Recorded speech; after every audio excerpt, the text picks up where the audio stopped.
Assalamualaikum warahmatullahi wabarakatuh. Kami dari kelompok 8 akan menjelaskan video tentang penerapan fisika dalam biologi yang akan dijelaskan oleh Hasnawati Zahira, Khulud Rizky Azizah, dan Natasha Agustina Ardana. Selamat menyaksikan. Oke, yang pertama adalah pengertian gelombang. Gelombang adalah getaran yang merambat dan gelombang yang bergerak akan merambatkan energi atau tenaga. Gelombang sering kita temui dalam kehidupan sehari-hari.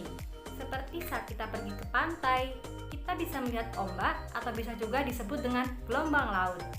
Ketika kita melemparkan batu ke permukaan air yang tenang, maka akan muncul gelombang yang berbentuk lingkaran bergerak keluar.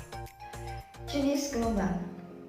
Jenis gelombang berdasarkan medium rambatannya dibedakan menjadi dua, yaitu yang pertama gelombang mekanik, yaitu gelombang yang perambatannya membutuhkan medium. Contohnya, gelombang air laut, gelombang suara, dan gelombang gempa. Dan yang kedua gelombang elektromagnetik, yaitu gelombang yang perambatannya tidak memerlukan medium. Contohnya, gelombang radio, gelombang mikro, gelombang inframerah, sinar tampak, ultraviolet, sinar X, dan sinar gamma. Kemudian jenis gelombang berdasarkan arah rambatan dan getaran dibedakan menjadi dua. Yang pertama, gelombang longitudinal, yaitu gelombang yang arah rambatannya sejajar dengan arah getarannya. Contohnya, gelombang suara, gelombang plasma, dan gelombang selingki. Dan yang kedua, gelombang transversal, yaitu gelombang yang arah rambatannya tegak lurus dengan arah getarannya. Contohnya, gelombang cahaya, gelombang air laut, gelombang pada tali, gelombang seismik, dan gelombang riak air. Saya akan menjelaskan mengenai sifat-sifat dari gelombang. Yang pertama ada dispersi gelombang. Dispersi gelombang ini adalah perubahan bentuk gelombang ketika melewati suatu medium. Yang kedua, pembiasan gelombang atau disebut dengan pembelokan gelombang akibat melewati dua medium yang berbeda. Yang ketiga adalah difraksi gelombang. Difraksi gelombang atau pembelokan gelombang ketika melewati penghalang atau suatu celah kecil. Yang keempat adalah interferensi gelombang. Interferensi gelombang ini adalah pengaruh akibat gelombang yang terpadu. Kelima ada polarisasi gelombang. Ya, ini terjadi pada gelombang transversal saja. Hal ini menentukan orientasi geometri dari isolasi. Yang keenam ada pemantulan gelombang lingkaran oleh bidang datar, yang mana terjadi ketika gelombang mengenai bidang datar. Selanjutnya, penerapan gelombang fisika dalam biologi. Yang pertama, pada hewan. Jadi, hewan itu memiliki banyak kemampuan, salah satunya yaitu ekolokasi. Apa sih ekolokasi itu? Ekolokasi adalah penggunaan gelombang suara untuk menentukan letak objek yang ada berdasarkan pantulan gelombang suara itu. Istilah ekolokasi dicetuskan oleh Donald Griffin dan Robert Galambos pada tahun 1938. Jadi cara hewan melakukan ekolokasi yaitu dengan mengeluarkan bunyi, lalu bunyi tersebut mengenai objek sekitarnya, lalu mantul kembali dan mengenainya. Sehingga hewan yang mempunyai kemampuan ekolokasi dapat mengetahui jarak, lokasi, ukuran, bentuk, dan bahkan tekstur suatu benda. Berikut beberapa hewan yang mempunyai kemampuan ekolokasi. Nomor 1, kelelawar. Jadi, kelelawar menggunakan ekolokasi untuk navigasi saat malam hari yang gelap untuk mencari mangsanya atau serangga. Dan mereka itu mengeluarkan gelombang suara dengan menggunakan mulut atau hidungnya.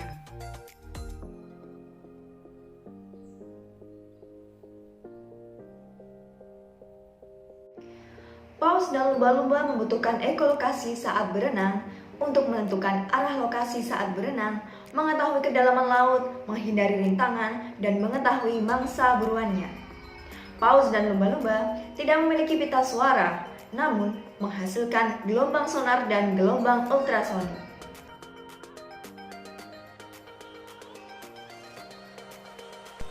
Cahaya matahari sangat diperlukan oleh tumbuhan dalam melangsungkan proses fotosintesis.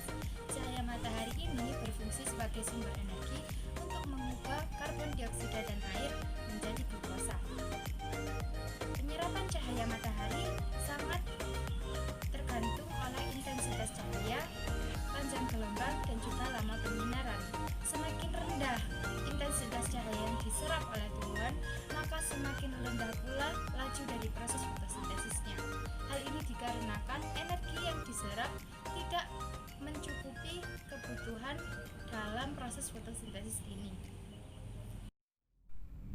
Cahaya terdiri dari atas beberapa panjang gelombang, diantaranya ada spektrum warna merah, jingga, kuning, hijau, dan biru. Lalu kami ambil dari media.neliti.com dengan judul artikel Pengaruh Cahaya Tampak pada Fotosintesis Tumbuhan Air Hydrilla verticillata. Dari artikel tersebut bahwa klorofil yang paling banyak menyerap cahaya matahari yaitu spektrum warna merah dan biru untuk melakukan fotosintesis, sedangkan penyerapan yang paling rendah yaitu spektrum warna hijau. Saya akan menjelaskan mengenai USG atau ultrasonografi. USG atau ultrasonografi sendiri adalah teknik diagnostik pencitraan pada dunia medis. Nah, ini digunakan untuk memproduksi gambar untuk mengetahui bagian dalam tubuh organ manusia dan juga jaringan-jaringan pada manusia. Atau biasanya bisa juga digunakan pada hewan. Nah, USG sendiri memanfaatkan prinsip dari gelombang suara dengan frekuensi tinggi. USG beroperasi pada frekuensi sekitar 20.000 Hz. USG memiliki berbagai macam jenis USG, salah satunya yaitu USG pada perut. Organ yang di USG contohnya limpa, pankreas, hati, dan sebagainya. Bahasan berikutnya yaitu tentang prinsip kerja USG. Pertama-tama, transducer akan mengirim gelombang ultrasonik pada dinding yang berlawanan. Kemudian gelombang akan dipantulkan dan diterima lagi oleh transducer. Selanjutnya, transducer akan meneruskan ke amplifier berupa gelombang listrik yang akan ditangkap oleh CRT. Gambar yang dihasilkan akan CRT tadi itu tergantung pada teknik scanning yang dilakukan. Teknik scanning bisa berupa transversal maupun longitudinal. Nah, setelah nanti mendapat gambarnya, bisa menekan tombol freeze pada mesin USG, kemudian print hasilnya. Saya akan menjelaskan mengenai metode scanning. Ada dua macam, yaitu metode transversal dan metode longitudinal. Ini adalah objek kelenjar yang sudah tergambar pada media USG atau mesin USG. Kita juga bisa mengetahui panjang dari kelenjar limfa tersebut. Nah, ini adalah metode scanning transversal, di mana arah dari penyinaran tegak lurus daripada objeknya. Yang putih-putih itu adalah transducer. Ini adalah penampang hati yang sudah tergambar pada mesin USG. Nah, di situ juga kita melihat adanya ginjal.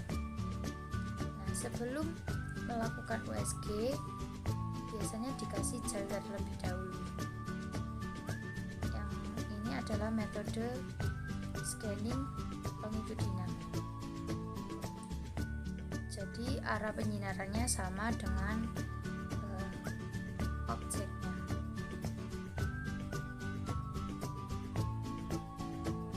Sudah tergambar ya.